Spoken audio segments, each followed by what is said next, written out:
Hello दोस्तों, सितारे global point में आपका स्वागत है। तो आज हम आपको बीए पार्ट 3 का जीईएस पेपर का आंसर की बताएंगे। तो अगर आपका भी जीईएस पेपर का एग्ज़ाम आज था तो आप आंसर की ज़रूर मिलाइएगा। यहाँ पर 100% जो है आंसर सही बताया जाएगा। तो यहाँ से आप ज़रूर मिलान कर लीजिए और आपका कितना क्वेश्चन सही हुआ है ये आप कमेंट बॉक्स में बताइएगा। अभी हम फिलहाल आपको 50% आंसर बताएंगे, फिर 50 क्वेश्चन का हल जो है एक और वीडियो में होगा, है ना, क्योंकि ये लंबी वीडियो ऐसे हो जाएगा। तो चलिए 50-50 क्वेश्चन हमें कंप्लीट करना है। तो चलिए सबसे पहला यहाँ क्वेश्चन की ओर बढ़ेंगे। तो यहाँ पर देखिएगा बहुत ही आसान प्रश्न पूछा गया था कि प्रसिद्ध पुस्तक अर्थशास्त्र किसने लिखी है। तो आपका क्या हो जाएगा, कौटिल्य, ऑप्शन नंबर सी सही हो जाएगा। और यही बात करिएगा बाणभट्ट, तो बाणभट्ट ने क्या लिखा था, हर्षचरित। हर्षचरित के लेखक कौन है, तो आपको याद रखना है बाणभट्ट, है ना। और कालिदास की बात करें तो रघुवंशम, है ना। तो चलिए हम लोग आगे की ओर बढ़ेंगे क्योंकि हमें सिर्फ आंसर की लगाना है। तो चलिए अगला प्रश्न देखिएगा, दुनिया का सबसे लंबा महाकाव्य कौन सा है। तो दुनिया का सबसे लंबा महाकाव्य है महाभारत। और महाभारत की जो रचना जो है किसने किया था, तो आपको मालूम होगा कि महाभारत की रचना जो है महर्षि वेद व्यास ने किया था। रामायण की बात करें तो ये दुनिया की सबसे लंबा तो नहीं बोल सकते हैं, ये यानी कि दूसरा सबसे लंबा महाकाव्य है। तो दूसरा सबसे लंबा महाकाव्य क्या होगा आपका, तो रामायण हो जाएगा। लेकिन पूछा है विश्व में सबसे लंबा महाकाव्य, तो महाभारत आंसर होगा। तो इस प्रकार से अब रामायण के लेखक की बात करें तो कौन सा है, महर्षि वाल्मीकि जी है। तो ये भी आपको याद रखना है। तो चलिए अगला प्रश्न की ओर बढ़ेंगे। अगला प्रश्न मिलाइएगा, निम्नलिखित में कौन हर्षचरित के लेखक है। तो हमने अभी आपको बताया हर्षचरित के लेखक कौन थे, बाणभट्ट। तो ऑप्शन नंबर ए इसका राइट आंसर होने वाला है। तो चलिए अगला प्रश्न की ओर बढ़ते हैं। प्रसिद्ध सूर्य मंदिर का निर्माण डैश में किया गया। तो प्रसिद्ध सूर्य मंदिर का निर्माण जो है उड़ीसा के कोणार्क में किया गया। कहाँ, उड़ीसा के कोणार्क में। आपको ये बातें याद रखना है। तो चलिए आगे की ओर बढ़ेंगे, अगला प्रश्न देखेंगे। अगला प्रश्न देखिएगा, 1921 ईस्वी में मालबाड़ में मोपला विद्रोह किसानों के विद्रोह था, यानी कि केरल में जो विद्रोह हुआ 1921 में वो मुस्लिम किसानों का विद्रोह था। तो किसके, ब्रिटिश सरकार का प्राधिकरण, है ना। तो ये इसका right answer option number B होगा। अगला प्रश्न देखिएगा, लाला लाजपत राय को इस नाम से भी जाना जाता था। तो लाला लाजपत राय को शेर ए पंजाब के नाम से जाना जाता था। आपका ऑप्शन नंबर डी जो है राइट आंसर हो जाएगा। अगला प्रश्न की ओर बढ़ते हैं। अगला प्रश्न देखिएगा, बंग दर्शन एक मासिक पत्रिका में 1872 में बेरहामपुर से शुरू की गई थी। तो ये आपका right answer option number C सही होने वाला है, बंकिम चंद्र चट्टोपाध्याय, है ना। तो आपका right answer option number C हो जाएगा। अगला प्रश्न आप देखिएगा, किस क्रांतिकारी ने कहा स्वतंत्रता हमारे जीवन का उद्देश्य और हिंदू धर्म हमें इस उद्देश्य की प्राप्ति की ओर ले जाएगा। तो यहाँ पर ऑप्शन के अनुसार विनोबा भावे आप टिक कर लीजिएगा। तो चलिए अगला प्रश्न की ओर बढ़ते हैं। अगला प्रश्न देखिएगा, 1893 ईस्वी में शिकागो में विश्व धार्मिक संसद में उग्र हिंदू के रूप में किसकी प्रशंसा की गई थी। तो यहाँ पर आपका राइट आंसर जो होने वाला है स्वामी विवेकानंद, है ना, जो कि रामकृष्ण मिशन की भी स्थापना करते हैं। कब करते हैं, 1897 ईस्वी में रामकृष्ण मिशन की स्थापना। तो ये भी आपको याद रख लेना है। चलिए अगला प्रश्न देखिएगा, सरोजिनी नायडू को कांग्रेस का अध्यक्ष जो है चुना गया, तो कानपुर के अधिवेशन में चुना गया था। कानपुर के अधिवेशन 1925 ईस्वी में सरोजिनी नायडू को कांग्रेस का अध्यक्ष चुना गया था। वहीं बात करें कांग्रेस का पहला जो अध्यक्ष थे वो कौन थे, तो वो थे व्योमेश चंद्र बनर्जी। ये भी आप याद रखिएगा कि कांग्रेस के पहले अध्यक्ष कौन थे, तो व्योमेश चंद्र बनर्जी। ये भी आपके एग्ज़ाम में आ सकता है। तो चलिए अगला प्रश्न देखिएगा, जब जापान ने नवंबर 1943 ईस्वी में अंडमान निकोबार द्वीप समूह को सुभाष चंद्र बोस को सौंप दिया, तो उन्होंने इस द्वीप का नाम क्या रखा था। तो देखिएगा, जब जापान ने 1943 ईस्वी में अंडमान निकोबार द्वीप समूह को सुभाष चंद्र बोस के द्वारा जो है सौंप देते हैं, तो उन द्वीप का नाम हो जाता है शहीद द्वीप और स्वराज द्वीप, है ना। तो आप याद रखिएगा। और सुभाष चंद्र बोस जी जो है फॉरवर्ड ब्लॉक की भी स्थापना कौन करते हैं? सुभाष चंद्र बोस जी। तो ये भी आप याद रखिएगा। तो चलिए अगला प्रश्न देखिएगा। सुभाष चंद्र बोस ने भारतीय राष्ट्रीय सेना सर्वोच्च का कमांडर कब बने? तो 1943 ईस्वी। आपका right answer option number C में होने वाला है। तो चलिए अगला प्रश्न देखिएगा। 1915 से 16 में होम रूल लीग आंदोलन किसके नेतृत्व में शुरू किया गया था? आपका right answer option number C होगा, एनी बेसेंट और बाल गंगाधर तिलक। तो चलिए अगला प्रश्न देखिएगा। अगला प्रश्न जो है, जवाहरलाल नेहरू की अध्यक्षता में कांग्रेस द्वारा अंतरिम मंत्रिमंडल का गठन जो है कब किया गया? तो काफ़ी आसान था, 1946 भी आप याद रखते तो भी बन जाता। तो सितंबर 1946। तो चलिए अगला प्रश्न देखिएगा। भारत सरकार अधिनियम 1935 के तहत एक संघ स्थापित करने का निर्णय लिया गया जिसमें शामिल था, तो द्वैत शासन शामिल था जिसमें राज्यपाल के प्रांत और रियासतें था। तो चलिए अगला प्रश्न देखिएगा आप। अगला प्रश्न जो है, प्रख्यात बंगाली उपन्यास का राष्ट्रीय गीत वंदे मातरम के संगीतकार जिन्होंने 19वीं सदी के बंगाल समाज में एक नई चेतना जगाई, तो वो क्या हो जाएगा? यहाँ पर देखिए, उतना तो आपको पढ़ना ही नहीं है। यहाँ पर देखिए, प्रख्यात बंगाल उपन्यास का राष्ट्रीय गीत वंदे मातरम के संगीतकार। तो वंदे मातरम जो लिखा है वो कौन लिखा है? तो आपको देखिए, जनगण मन लिखा है रविंद्रनाथ टैगोर, लेकिन वंदे मातरम जो है, वंदे मातरम यानी कि राष्ट्र जो हम लोग बोलते हैं राष्ट्र गीत वंदे मातरम को, वो लिखने वाले व्यक्ति कौन है? तो रविंद्रनाथ टैगोर है, बंकिम चंद्र चट्टोपाध्याय है। वही रविंद्रनाथ टैगोर की बात करें तो इन्होंने लिखा है राष्ट्रगान यानी कि जनगण मन, है ना। तो जनगण मन लिखा जो कौन? रविंद्रनाथ टैगोर। और वही बात करें वंदे मातरम तो ये हो जाएगा बंकिम चंद्र चट्टोपाध्याय। तो आपका right answer option number B जो है सही हो जाएगा। अगला प्रश्न देखिएगा। बहिष्कृत हित सभा दी डिस्प्रेस क्लासेस इंस्टीट्यूट को डैश वित्त घोषित किया गया? तो ये भीमराव अम्बेडकर जिन्हें संविधान का जनक कहा जाता है। तो आपका right answer option number A में होने वाला है। तो चलिए अगला प्रश्न देखिएगा। अगला प्रश्न की बात करें तो यहाँ पर बोला गया था, किसने कहा था मेरे शरीर पर पड़ने वाला हर बार ब्रिटिश साम्राज्य के ताबूत में कील साबित होगा? तो आपका right answer option number A होने वाला है, लाला लाजपत राय। तो चलिए अगला प्रश्न की ओर बढ़ते हैं हम लोग। अगला प्रश्न देखिएगा।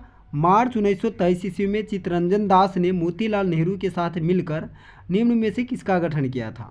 तो ये किए थे स्वराज पार्टी का गठन, है ना। और गदर पार्टी की बात करें तो गदर पार्टी की स्थापना जो है 1913 ईस्वी में हुई थी, ये भी आप याद रखिएगा।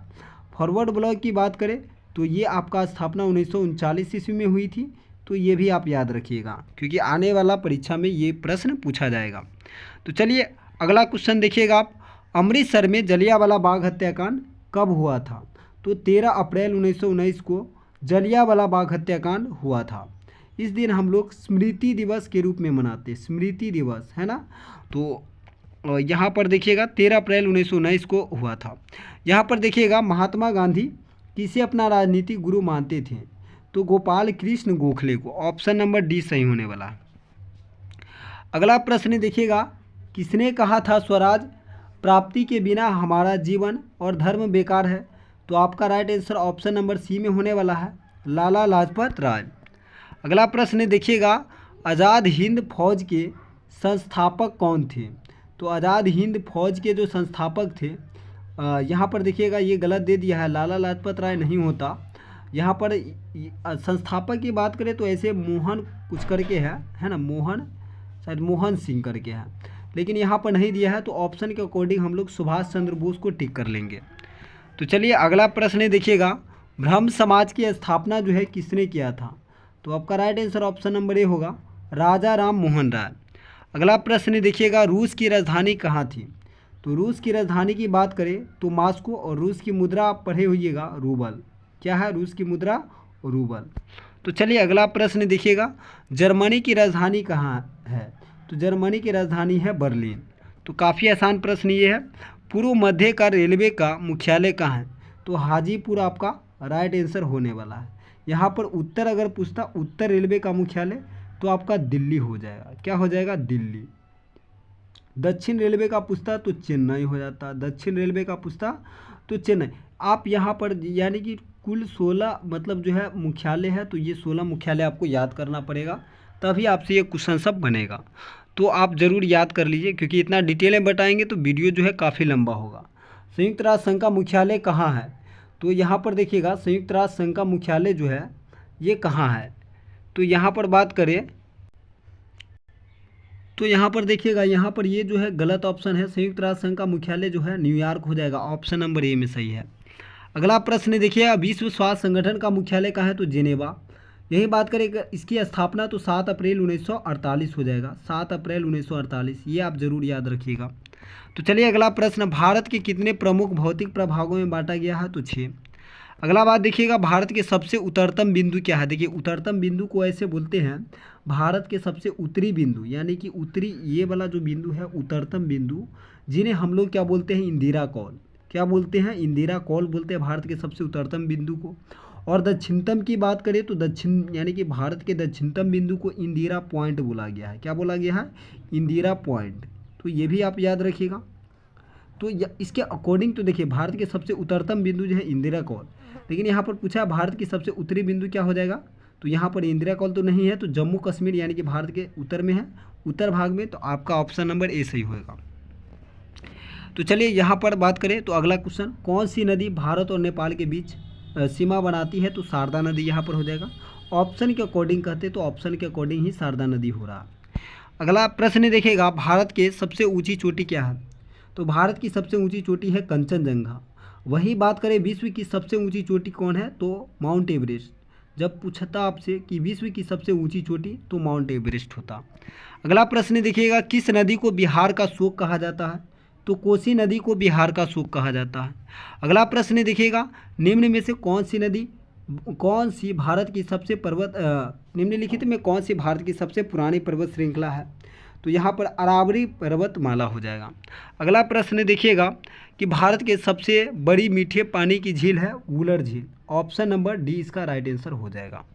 अगला प्रश्न आप देखिएगा, तो निम्नलिखित में कौन सा राज्य अरब सागर के साथ सीमा साझा नहीं करता है? तो यहाँ पर जो इसका right answer option number D सही होगा, उड़ीसा। अगर यहाँ पर देख लीजिएगा अगला प्रश्न,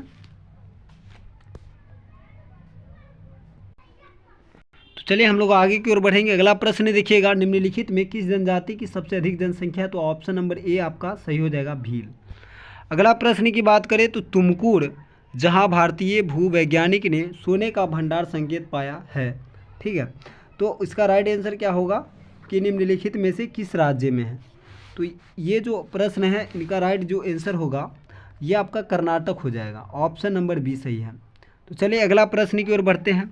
अगला प्रश्न देखिएगा, निम्नलिखित में से कौन गंगा की एकमात्र सहायक नदी है जो मैदानी इलाकों में निकलती है, पहाड़ी में नहीं? गोमती नदी हो जाएगा। अगला प्रश्न देखिएगा, मैकाल पहाड़ियों के अमरकंटक से निम्नलिखित में कौन सी नदी निकलती है? तो नर्मदा नदी भी निकलती है। 3 नदी निकलती है, नर्मदा, सोन, जोहिला, है ना। तो यहाँ पर सिर्फ नर्मदा नदी दिया है, तो ऑप्शन नंबर आपका ए सही होने, नर्मदा, सोन और जोहिला नदी निकलती है, नर्मदा, सोन और जोहिला, ये भी आप याद रखिए। चलिए तो अगला प्रश्न की बात करते हैं। भारतीय संविधान में निम्नलिखित में से मौलिक अधिकार मतलब देखिएगा, यानी कि जो संपत्ति का अधिकार था उन्हें कानूनी अधिकार अभी बना दिया गया है, और ये आर्टिकल 300 के क में रखा गया है। आर्टिकल 300 के क में ये जो है कानून जो है अब नहीं, अब ये कानूनी अधिकार बन चुका है। और देखिएगा किस संविधान संशोधन के तहत इसे हटाया गया? 44वां संविधान संशोधन 1978 के तहत। तो आप इसे भी ज़रूर याद रखिए। नीति आयोग किस वर्ष आया? तो नीति आयोग 2015 में, देखिए योजना आयोग को भंग करके नीति आयोग आया, और इसका अध्यक्ष जो होता है ये आपका पीएम होता है ना, यानी कि प्राइम मिनिस्टर, यानी कि प्रधानमंत्री। तो चलिए अगला प्रश्न देखिएगा। अगला प्रश्न जो है, निम्नलिखित में कौन सा अनुच्छेद यह कहता है कि राज्य की कार्यकारी शक्ति राज्यपाल के हाथ में होगा? तो ये यानी कि राज्यपाल में निहित होगा। तो आर्टिकल 154, यहाँ पर 152 में ये मतलब जो है राज्यपाल की चर्चा है ना। तो इतना ही याद रखिए। चलिए अगला प्रश्न देखिएगा, निम्नलिखित में से कौन सा राज्य भारत में हथकरघा शिल्प में अग्रणी है? तो उत्तर प्रदेश सही है आंसर। अगला क्वेश्चन देखिएगा, अजंता चित्रकला में निम्नलिखित में किसे दर्शाया गया? महाभारत को दर्शाया गया है। वह यहाँ पर देखिए महाभारत गलत हो जाएगा, जातक आंसर सही होता। ऑप्शन नंबर सी इसका राइट आंसर होता। तो आप सही कर लीजिएगा। अगला प्रश्न देखिए, कौन सा मंदिर रॉक कट वास्तुकला का उदाहरण है? तो कैलाश मंदिर, एलोरा मंदिर सही हो जाएगा। अगला प्रश्न देखिएगा, ओडिसी नृत्य किस राज्य से संबंधित है? तो काफ़ी आसान था, ओडिसी से। अगला प्रश्न देखिएगा, फीफा विश्व कप किससे संबंधित है? तो फुटबॉल से हो जाएगा। अगला प्रश्न देखिएगा आप, तो यहाँ पर उपन्यास द गाइड के लेखक कौन है? तो आर के नारायण। क्या हो जाएगा? आर के नारायण। तो ये आपका 50 क्वेश्चन हुआ। आप मिला लीजिए कि 50 में आपका कितना सही हुआ। तो चलिए, आप इस वीडियो को अपने दोस्तों में ज़रूर शेयर करें। तो मिलते हैं आपसे नेक्स्ट वीडियो में।